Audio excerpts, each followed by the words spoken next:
Selamat siang Bu, saya Asti Rima, saya kelas dari 10-2 ingin menjelaskan kerajaan yang bercorak Hindu-Buddha. Saya akan menjelaskan kerajaan Mataram kuno.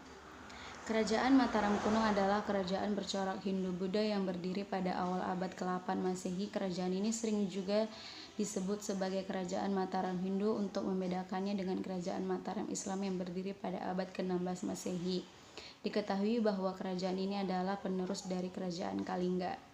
1. Berdirinya kerajaan Mataram kuno.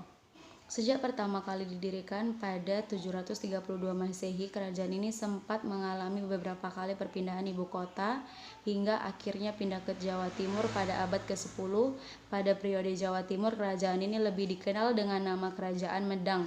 Pendiri kerajaan Mataram kuno adalah Rakai Mataram Sang Ratu Sanjaya yang berkuasa antara 732 sampai 760 Masehi. Selama hampir 3 abad berkuasa, terdapat 3 dinasti yang memerintah kerajaan, yaitu dinasti Sanjaya dan dinasti Shailendra di Jawa Tengah serta dinasti Isyana di Jawa Timur. Puncak kejayaan kerajaan Mataram kuno berlangsung pada masa pemerintahan dinasti Shailendra yang berkuasa mulai akhir abad ke-8.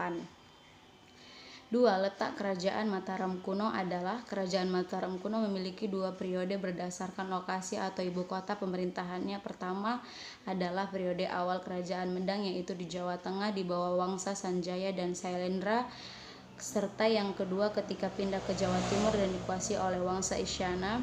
Pada 929 Masehi, kerajaan Mataram kuno dipindahkan ke Jawa Timur oleh Empu Sindok.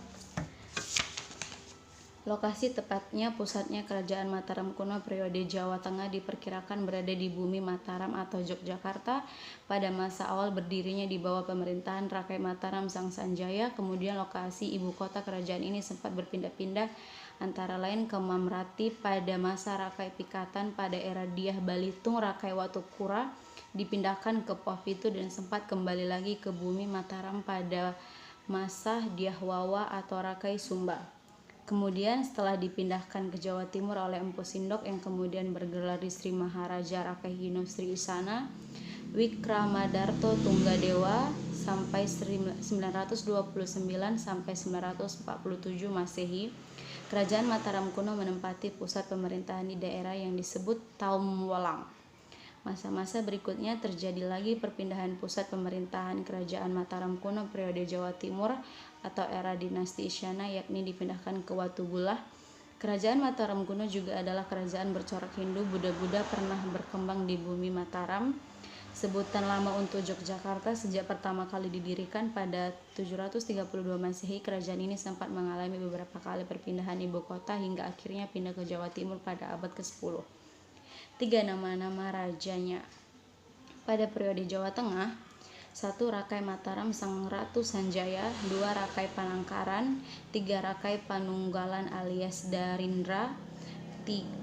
Rakai Warak alias Samaragariwira, 5. Rakai Garung alias Samaratungga, 6. Rakai Pikatan dan Maharatu Pramodawardhani, 6. Rakai Kayuwani alias Dyah Lokapala, 7. Rakai Watuhumalang, 8. Rakai Watukura Dyah Balitung, 9. Empu Daksa, 10.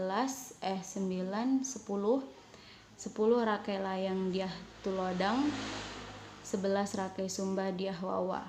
Pada periode Jawa Timur, 1. Rakai Hino Sri Isyana alias Empu Sindok, 3. 2.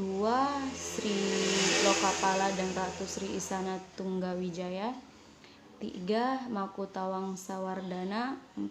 Dharmawangsa. Nomor 4. Sistem pemerintahan Mataram kuno. Mataram kuno terdapat beberapa istilah dari sistem pemerintahan kerajaan ini, yakni Rakyan, Mahamantri yang merupakan pembantu utama Rakyan sebagai penjabat administrasi, dan Rakai yang merupakan penguasa daerah.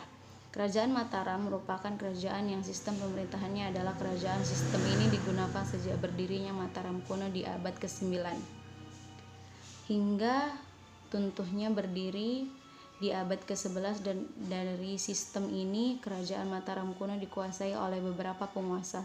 Sistem kerajaan yang dipakai pada saat itu ialah kerajaan sehingga puncak tertinggi pemerintahan dipegang oleh raja. Di Mataram kuno terdapat beberapa debutan raja yaitu Datu dan Sri Maharaja. Setelah Wangsa Syailendra memimpin Mataram, sebenarnya pemerintahan saat itu susunannya hampir sama dengan sistem pemerintahan sekarang ini. Sri Maharaja Rakyan Mahamtri, Hiro Rakyan Mahadaptihino, Rakyan Kanuruhan, Mahamtri Ihino, Mahamtri Ihalu, Mahamtri Isikan. Pemerintahan dikendalikan secara terpusat dari semua berada di bawah 3 sebagai pemimpin tertingginya. Untuk selainnya, masih dalam pendalaman, Mataram kuno sejak abad ke-9 sudah menggunakan mata uang berupa emas dan perak untuk melakukan kegiatan perdagangan, di mana uang pada masa itu disebut tahil Jawa. 5. Peninggalan Kerajaan Mataram kuno. Masyarakat Mataram kuno terkenal dengan keunggulan dalam seni bangunan candi, baik yang bercorak Hindu ataupun Buddha. Berikut ini daftar candi peninggalan Kerajaan Mataram kuno. 1. Candi Borobudur. Candi Borobudur merupakan peninggalan Kerajaan Mataram kuno yang sangat terkenal di Indonesia, bahkan di dunia. 2. Candi Prambanan. Candi Prambanan merupakan peninggalan Kerajaan Mataram kuno yang terletak 17 km dari pusat Yogyakarta. 3. Candi Dieng. Candi Dieng bercorak Hindu yang terletak berada di Kecamatan Kejajar, berbatasan dengan Kabupaten Banjarnegara. 4. Candi Pawon. Candi Pawon terletak pada satu garis lurus ke arah timur dari Candi Borobudur dan Candi Mendut. 5. Candi Plausan. Candi Plausan disebut juga sebagai candi kembar karena memang terdiri dari 2 bangunan candi yang berbentuk sama. 6. Candi Kalasan. Candi Kalasan terletak pada di Desa Tirtomartani, Kecamatan Kalasan, Sleman, Yogyakarta. 7. Candi Gendong Songo. Candi Gendong Songo terletak di utara Ambrawa di lereng Gunung Ungaran. 8. Candi Mendut. 9. Candi Sewu. Candi Sewu terletak di Desa Bugisan, Kecamatan Prambanan, Klaten, Jawa Tengah. 10. Candi Ngawen. Candi Ngawen terletak di Dusun Ngawen, Kecamatan Muntilan, Magelang. 11. Candi Sambisari. Candi Sambisari terletak di Dusun Sambisari, Kecamatan Kalusan. 12. Candi Sojiwan. Candi Sojiwan terletak di Kendalaman Kidul, Kecamatan Prambanan, Klaten. 6. Masa kejayaan Mataram kuno. Masa kejayaan Mataram kuno adalah puncak kejayaan Kerajaan Mataram kuno berlangsung pada masa pemerintahan dinasti Syailendra yang berkuasa mulai akhir abad ke-8. Pada masa keemasannya, kerajaan mengalami perkembangan di berbagai bidang seperti politik, ilmu pengetahuan, kesenian, budaya, dan sosial. Di masa kekuasaannya, daerah-daerah di sebelah timur Mataram berhasil ditaklukkannya. Oleh karena itu, daerah kekuasaan Mataram semakin luas yang meliputi Bagelan, Jawa Tengah sampai Malang atau Jawa Timur. 7. Masa kemunduran Mataram kuno. Masa kemunduran Mataram kuno disebabkan karena kedudukan ibu kota kerajaan yang semakin lemah dan tidak menguntungkan lagi.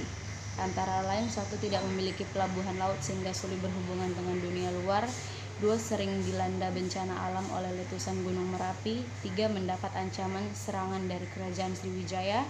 Adapun berikut penyebab runtuhnya Mataram kuno. 1. Meletusnya Gunung Merapi.